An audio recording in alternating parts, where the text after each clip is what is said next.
up, y'all? This is Angela. And this is Daria. This is Where Are My Keys? Hey, where they at? Y'all know where they at? Y'all found them? No. Okay, I'm still looking. We not talking about physical keys though. No. So stop saying that. We know where our physical keys are today. Yes. Okay. Yes. But hey, y'all. We have a special guest. Our first guest. Yay! This is a fellow alum and very dear friend of ours for decades. And as you can see, if you're watching the YouTube video, she is also a fashionista. Trying to bum her down some. She was like, B, no. So please introduce yourself, friend. I am Barbara. I have been a longtime friend of these two lovely ladies. Yes. Since the 90s. Yes, the 1900s. When you say the not, don't do that. Y'all make it sound so old. I know what, guys. Listen, the other day I was thinking, I was driving, I was like, oh my God, am I considered middle aged? So I looked it up, and we are considered middle aged. Yeah. But I'm like, and it's from between 40 and 60. That's why and I have midlife crisis. Yeah. I feel am like not claiming on midlife when I was crisis. watching The Jeffersons, I feel Listen. like George and Wheezy was like in their 40s when they did the show. Yeah. Really? Yes. They looked old. I'm saying. Listen, okay. I ain't George nor Wheezy. Yeah, but listen, y'all. So I call her Barb. We call her Barb for short. Yes. So Yes. we're gonna call her She doesn't Barb. mind. She has given us permission. No. So just a quick look, a few housekeeping things. Welcome back to our listeners, and then for your for our YouTube viewers, make sure you like, subscribe, share with your friends, because we want to, we want everybody to hear, what we talk about. Yeah, So, for sure. yeah. We're All right. entertaining and we're cute and all those things. Let's get into it. 40 plusers. Yes. All right. So today we're going to talk about the societal norms that people try to impress upon women, Black women in particular. So ever since we are little girls, it is impressed upon us that the gold standard is to get married, have children, get the great job, maintain all of that, retire and die. That's a lot. Yeah, it is. It is. Yeah. But when we don't fit those norms, Then what? I feel like we're shamed, we're penalized, we are thought of less than, like we couldn't achieve those things, that we are deficient in some shape or manner. So, Do you think that it's still that way? I feel like maybe before we got to where we are now and how things are now, I feel like things are different. So, okay, yes, maybe some people still think that way. But I think for most people don't consider that to be like you're a failure because you haven't achieved those things that have been the gold standard all of our life. Like when we were kids and growing up, I feel like now it's a different era in a sense. No? I think that you still kind of looked down upon if you don't have certain things. Like if you, everybody's about, getting the ring and everything. If you're not married by a certain age, and like for sure, if a woman is not married by a certain age, and especially if she doesn't have kids, then they think, oh, she must be a lesbian. Like that's automatic. Yeah, that's what's automatic. wrong with her? Yeah, and so like I do feel like that is still the case. I think people are still trying to push women, Black women period, to give them grandkids. Oh yeah. Stuff like that. So yeah. I do, and I maybe the thing that maybe has changed is that a woman doesn't have to necessarily depend on a man for her to get what she has, but she is still expected to be married to have achieved certain things. That's just how I see it. Okay. Yeah. I mean, I guess. But I think, I don't know. And I'm not sure, because again, I always say we're no experts. Right.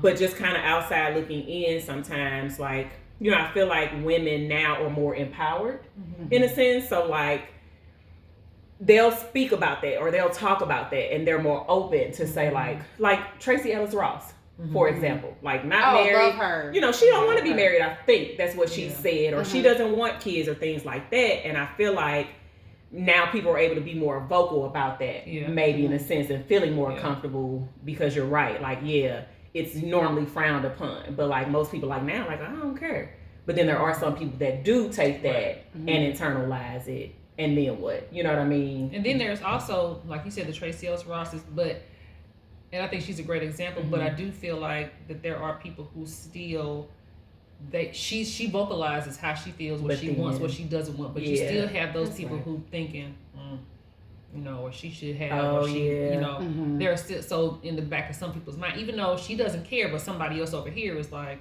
but she should still, you know, so. Yeah. I mean, and I think, you know, things are different now. Times are different, like you said. Like nobody needs anybody. Like I don't, you know, nobody needs a man. Nobody needs a woman. Do we complete, or, you know, do those things complete each other, or having, you know what I'm saying? Like, or complement, I should say, in a sense. Yeah. It should be compliment, not correct. Not correct. complete. Yeah. It complements some things, and there are some things as a man that I can, you know, I'm not a man, so I can't do those. Or there are some things as a woman that a man can't do. So it's complementary. But yes, there are people who feel like, yeah, I can do whatever I'm doing right now by myself, you know, so I don't need that extra added, you know, stress or struggle in a sense of having a wife or having a husband or vice versa. But I don't know. I feel like growing up, it's always been the standard. So in my family, so there's 5, so it's my mom, and there's 4 aunts, and then there's 1 uncle. So amongst the aunts and uncles, there's probably been about 10 marriages. So I've never seen, I don't recall, there's only 2 aunts that have been married a combined total of 3 times. They're currently single, and I think only 1 really exudes a happiness or a joy about being single, whereas all of the other ones, I don't really recall there being a period where they were single by themselves and felt complete and whole. Or they enjoyed their singleness and just being an individual and doing the thing on their own. Because so used to having a male or a mate. And even personally, I am just now in that space where I enjoy being single. I enjoy my space, and I'm good. Like now misunderstanding. She still need a man. I would love to be married, but it has to be a dynamic interaction. It has to be something really special, and I'm not compromising, and I'm in a space where I don't have to. So I think that's a nuance. It's a new idea. It's a new ideology for Black women to be independent and be whole and be healed, because we're just now really embracing therapy. We're just now embracing independency. So I mean, it's a very unique but beautiful space to be in that I think a lot of women just have not stepped into yet for whatever reason. And going back to what you said about being healed in therapy, that is the most important thing. I think that so many times we just swept stuff under the rug and you just moved on, and you expect, you know, because they tell you the best way to get over old is get under a new love. Like that is God. I heard it. Horrible. You know, but like I've done it. we have, and not really taking the time to process what happened, and you know what we need to do moving forward, and not even really taking the time to focus on ourselves. We just focusing on not being single or letting somebody else know, I ain't gonna let them, you know, let them see me being alone and they off doing whatever, you know. And so I think that, and looking for that happiness in other people. Because I think what happens is, like, I don't know about males, but I know for females, I feel like we internalize, like if we break up, you know, like, well, dang, what did I do? Like, what did I do wrong? You know, what did I didn't do right? And so then, like you said, we're kind of searching for that next one. So then we're trying to figure it out with them, but still left that back, you know, still got the baggage, still holding on, and haven't figured out that. And then even with that, when we do go to the person, we're trying to do everything that we can so that they don't leave us. So you become this people pleaser, and you're doing all of these things so that this person doesn't leave you, and you're not focusing on what you need for yourself, and you're not focusing on getting what you need, because you're so focused on giving and giving and giving, so that it's not snatched away. You know, so and I think too, like, so just kind of going back to the whole marriage thing, and you know, even in like our movies, and that's, you know, the Disney and the princess, and the princess gets the, you know, the king or the what have you. So it is kind of like instilled and embedded in us. And I always tell people too, like, because I feel like we look at that, or we look at movies where it's always a happy ending, but like life ain't like that. Nope. You know, relationships aren't like that. Like it takes work. It's not just magical. I don't just put on my slipper and then this is like, you know. So I feel like it's just that, what is it? The stress or what's the word I'm looking for? Like just trying to, again, I guess be in a sense what society wants us to be. And it can be stressful and it could, what is the word? There's a word I'm looking for, but you know, we're just taking on the pressure of trying to be something because somebody said that that's what we should be. And that is like what happens in those movies and shows and everything is perfect. You know, it always comes out perfect. Like you said, that's not how life is. No. You can't go through life thinking that you're always going to get the king or you're going to get the queen or you're going to get everything that you need by a certain time. You have to work for it because in those movies and those shows, it's like everything is just handed off. Yeah. And that's not how it is. No, absolutely not. I tell my kids all the time, like, you know, or try to like teach them like exactly what you said, like nothing's going to be handed to you. Like you got to do the work. So like, just because you want this, I'm not going to get it, you know, like, so I don't be out there trying to break my neck and, you know, do things and get things because life ain't going to be like that. There's going to be some times that you're not going to be able to get the job or get the guy or get the girl or get, you know what I mean? Like, so I don't want them to be disappointed once they become adults that, dang, I didn't get my way because I always got my way, you know, as a kid. And you're going to lose. Like you said, like even in these little games and stuff, I remember like, they would have like 8th place. So, nobody cares about that. Nobody cares about that. You know, and so like, and that causes kids to not even understand how to lose. Like you're not always gonna win, and that's okay. You know, you just have to lose gracefully. You can't be mad and start throwing stuff off the table, girl, hitting people and throwing shoes and stuff. You definitely got to, but. Yeah, so I just thought about that, the whole movie thing. And then I wanted to go back to like the pregnancy conversation too, like, or having kids. And what we've learned now is that like, you can't ask those questions, you know. Now the elders, I feel like still don't know no better. So they said like, girl, when you gonna have your first baby, you know. But like, we know that there are infertility things and, you know, maybe people just don't want kids or like maybe I don't even have a man to be able to, you know what I mean?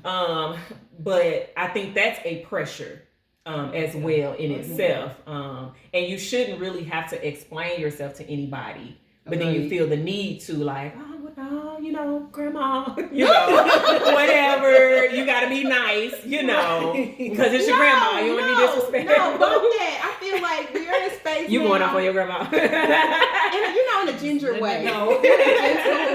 Grandma, stop asking me them questions. No, I ain't have no baby. Ever. And if I do, are you going to take care of it? Like, what's happening here? Right. No, but I feel like it's a time and space for everything. I mean, you definitely don't owe it to anyone to explain yourself, but I think that it is respectful to yourself to create those boundaries. Again, you do not have the right to disrespect me and continue to badger me about my life.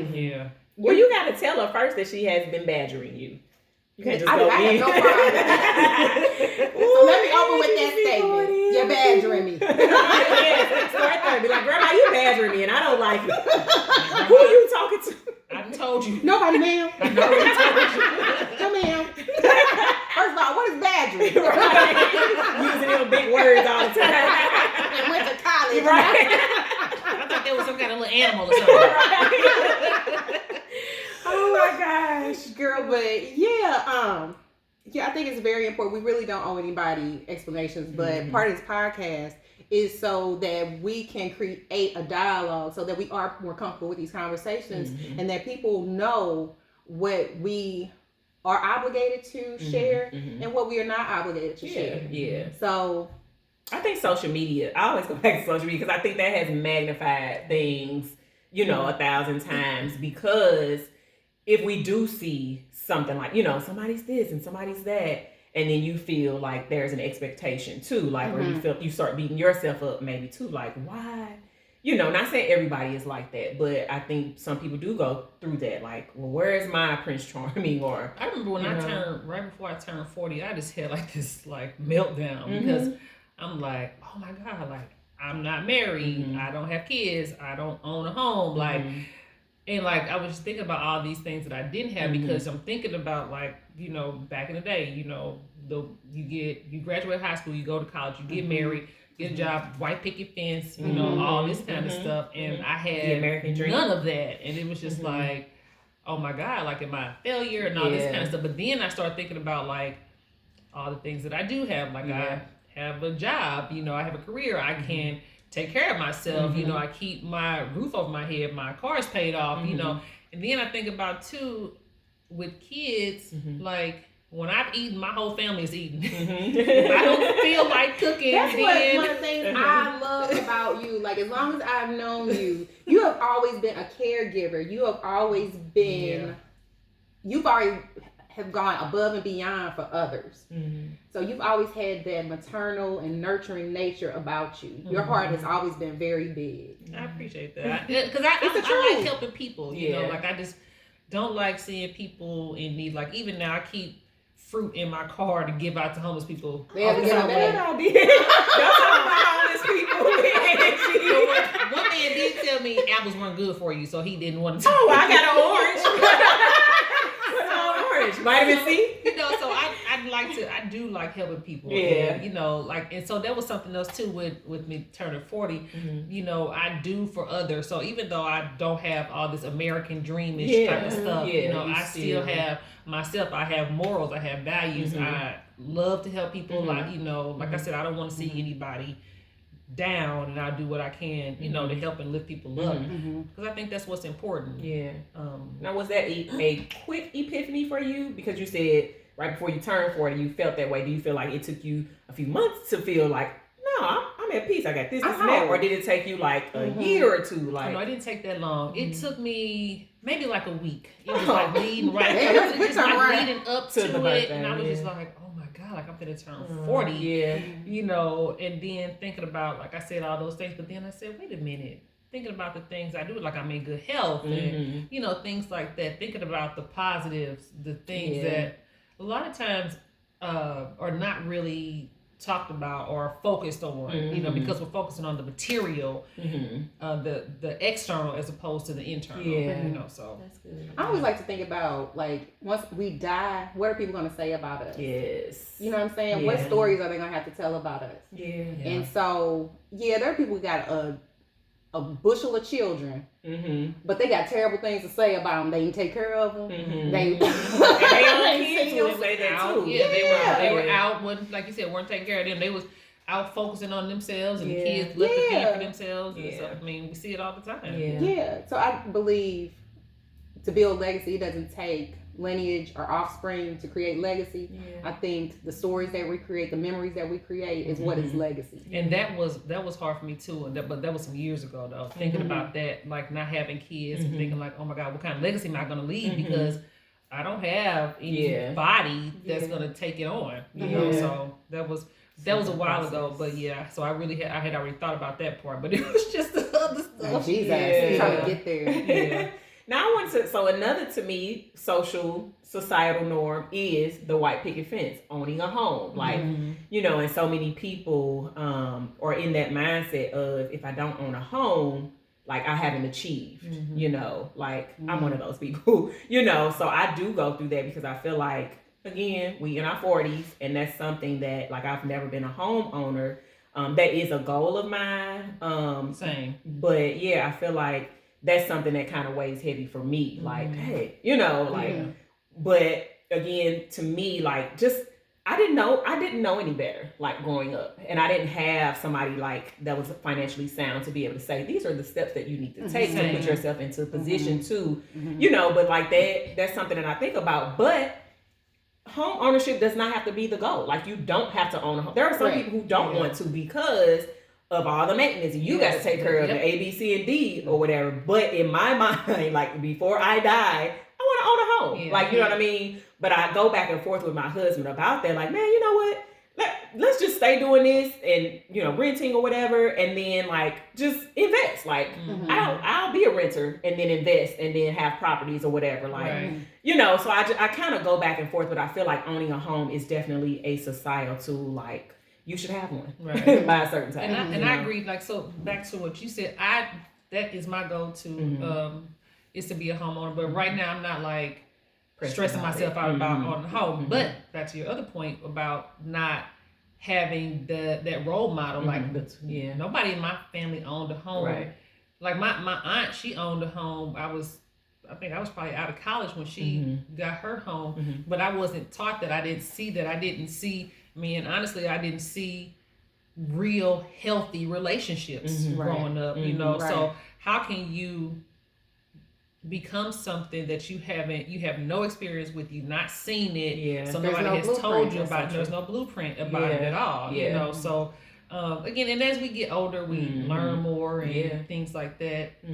But again, if you can't see it and you don't have any kind of example, then it's going to be hard to achieve that, or even to even learn to take the steps.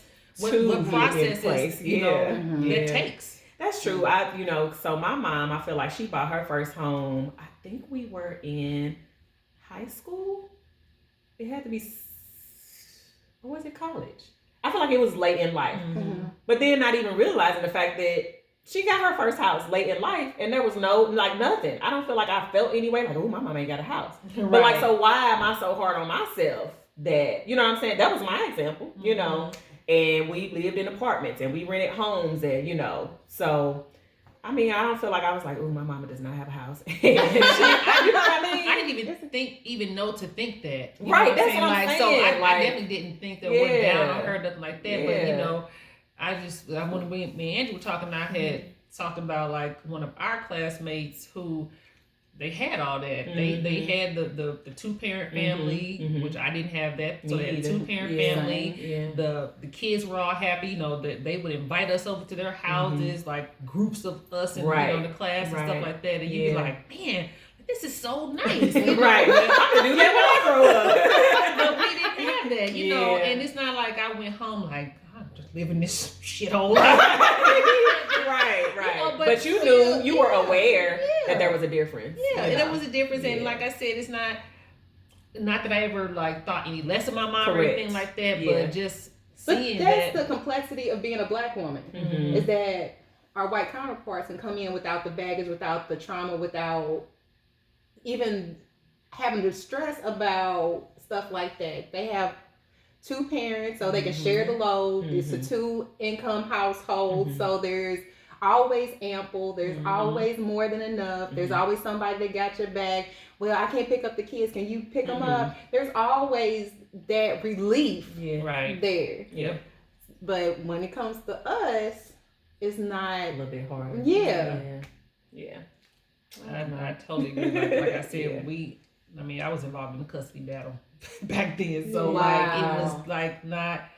So it wasn't like my mom would be like, oh, well, can you come pick her up or nothing like that. It was like some court order stuff going on, like 2 days at his house, 2 days at my house, 2 days. And so, you know, oh my goodness. So like it was, you know, I would be upset because I remember my dad, he would buy me stuff, but I would have to keep it at his house, you know, or then he would like say things like against my mom, and it was just bad. But were they married? No, okay.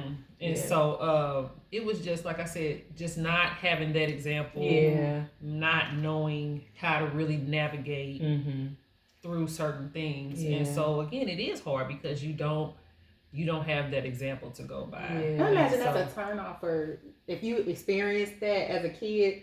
Growing up, that could be a turnoff for marriage, because if that's your baseline for normality is volatile, toxic relationships. Why in the world would I want to volunteer for this? Right. Yeah, I'm stay far away from that as I can. Because it's not something that I want to be around. Like, because you're trying to, like in that time, like you're trying to, when kids see that kind of violence, that negativity, they trying to get as far. They going into their room or they going down the street. They trying to get as far away from that as they can. So, like you said, why would I want that? Yeah, that's something. You know, trauma. Yeah, you know what I mean. Yeah. Like, and then we have to deal with that, and then grow up and be adults and figure out.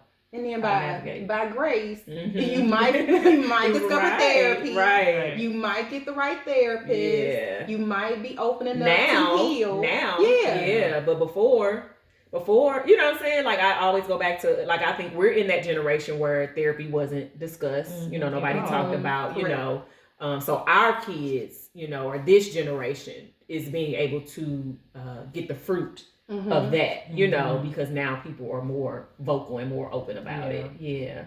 But then you still have some of us who still are not, because I have a cousin, I'm like, girl, you need to go to therapy. And she is like adamant against, anti-therapy. Absolutely against it. Has she ever went and had a bad experience? No. Just never She didn't want to try it. No. Yeah. Older? Younger. Only about 2 years though, but so like she ain't. Yeah. I don't know. Yeah. And it's, you know, at a certain point, like you try to help because now you do have the keys. Correct. You know, you try to try to hand out those keys, but then after you try so long, you're like, okay, hey. Yeah, you have to protect your peace, because sometimes it's just like, hey, you know what? Let me stay I love you, but let me stay far away. I'm not going to talk about it. I'm not going to, you know, because I don't feel like having that energy because you won't listen. Right. You know, I get mad when people don't Right. listen. You have all the complaints in the world, but don't want to resolve. Yeah. My husband say that all the time. Like, if you're going to have a complaint, make sure you have a solution. You know? That's good. Yeah. So don't just come like, I've been this and that. Come with some solutions. And then that, you know, way people can kind of help you to figure out, okay, if that solution is going to work. If not, I got a solution for you. Right. You know what I mean? But if you just come with complaints, I'm going to be looking at you like, girl, boy. Or you trying to stay away from that person because you know they just coming with complaints. Like, I don't want to hear your problems all the time. Right. I got my own stuff going That's on. right. Right. You will not drain my life. I told somebody, and I shared this a lot. I feel like it was on a Facebook post about, you know, people coming to you all the time with your problems, like, but you're not in a space. And somebody was like, I just tell them, like, I'm not in a space to, you know, listen or help you, like, at this time. So, like, again, creating a boundary, whereas before you probably let people dump, you're already feeling away, and then now you got they stuff that's compounding on your stuff. Right. Like, no, you have to be able to say, you know what, not today. I'm sorry. Yeah. Like, I can't listen That's to that. good. Yeah. That's good. And I don't even think you necessarily, you mean not being rude. No, you don't have to say, I'm sorry. Like, No, you ain't gotta say No. anything. Not today. Yeah. Today is not the day. Yeah. Like, maybe tomorrow, but right now. Matter of fact, come back next week. But right now I'm dealing with my own stuff, you know, and the person has to understand that. You know what I'm saying? Like, And if they don't, that's not on you. Correct. Not at all. Correct. That's Because their again, stuff. it's about, like, at this point in life, 40 plus has, you know, taught me to protect your peace at all costs. Too, most definitely. Yeah. Yep. Well, guys, I think, you been know, real. I mean, we might have to come back Good. and finish. Yeah. But right here, we got to wrap up this segment. Yeah. We on the time constraint. But yeah, we hope y'all enjoyed this, you know, episode. Let us know if you want Barb to come back. Even if you don't, we gonna have her back anyway. We don't care about what y'all say. You have any socials you want to share? Social? Yeah, you want them to follow anybody to follow you? Matter of fact, before she even say that, Barb is a baker, y'all, and her stuff is good. I had some sweet potato donuts. Oh, yeah. Oh my God, they were so yummy. I feel like I had something else of yours, but I can't remember. But I definitely know those sweet potato donuts. I was like, she posted them. I was like, let me try. Yeah. And I bought them. You know, I patronizing Black businesses, and they were delightful. So healthy. Presentation was on point. The taste was on point. So everything. Tell us about your bakery stuff so they can find you there, and then tell us about your socials. If you I pretty much bake everything except cake pops. So Okay. if you want those, that is just not Somebody my else. There's plenty of people who do those. But I do a lot of other stuff. So if you all are needing holiday desserts, cookies, cakes, pies, whatever for the holidays, I'm on. Or any occasion. Or any occasion. Yes, you are so right. Yeah, I'm trying to look up my thing because I always get it wrong. On Facebook, I'm B's Heavenly Sweets and Eats. So it's capital B, lowercase s, then Heavenly with a space, Sweets Eats. And we will put all of her information in. I If you're on appreciate YouTube, we'll put it in there, and then our Instagram as well, so that you can follow her. But delightful. And she Yeah. cooked other food too. She catered for something. Fire. And it looked good. Fire. So she cooked regular food, soul food, and sweet. So I'll do it all. yeah. All right. Get her up. That's All right, it. we love y'all. Bye. Bye.